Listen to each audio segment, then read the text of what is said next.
आज का मन्ना, किसी अपराधी व्यक्ति को सीधे बताना।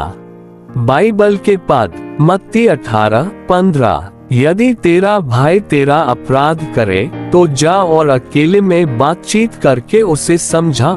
यदि वह तेरी सुने तो तूने अपने भाई को प्राप्त कर लिया।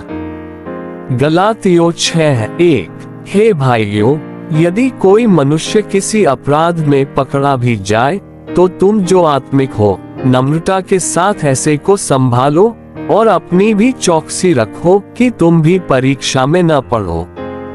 सेवकाई के शब्द, किसी के द्वारा आपको ठेस पहुंचाने का मामला आपके और उसके बीच अकेले में ही संप्रेषित किया जाना चाहिए। परमेश्वर के कई बच्चे इस मामले में असफल हो जाते हैं। वे कई लोगों के सामने चीजों को सार्वजनिक कर देते हैं, लेकिन प्रभु हमें आदेश देते हैं कि हम केवल तभी बोले जब इसमें शामिल पक्ष एक साथ हों। दूसरे शब्दों में, व्यक्तिगत पापों को केवल व्यक्तियों द्वारा ही निपटाया जाना चाहिए, किसी तीसरे पक्ष को इसमें शामिल नहीं किया जाना चाहिए। हमें केवल तभी उसकी गलती बतानी चाहिए जब हम एक साथ अकेले हों। इसके लिए परमेश्वर के अनुग्रह की आवश्यकता है।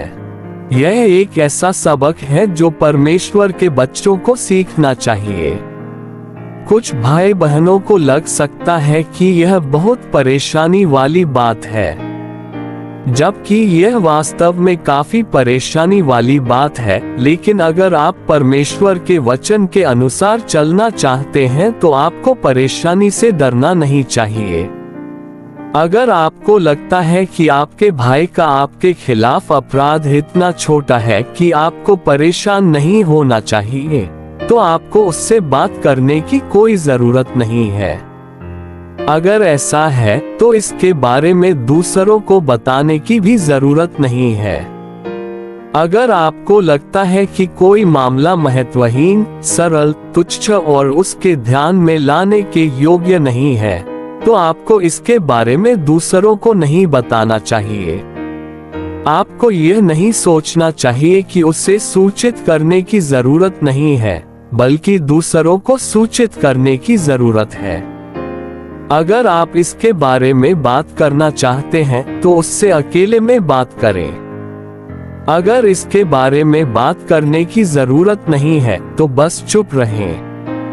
जब अपराधी भाई को इसके बारे में पता ही न हो तो दूसरों को इसके बारे में पता होना गलत है। आमीन।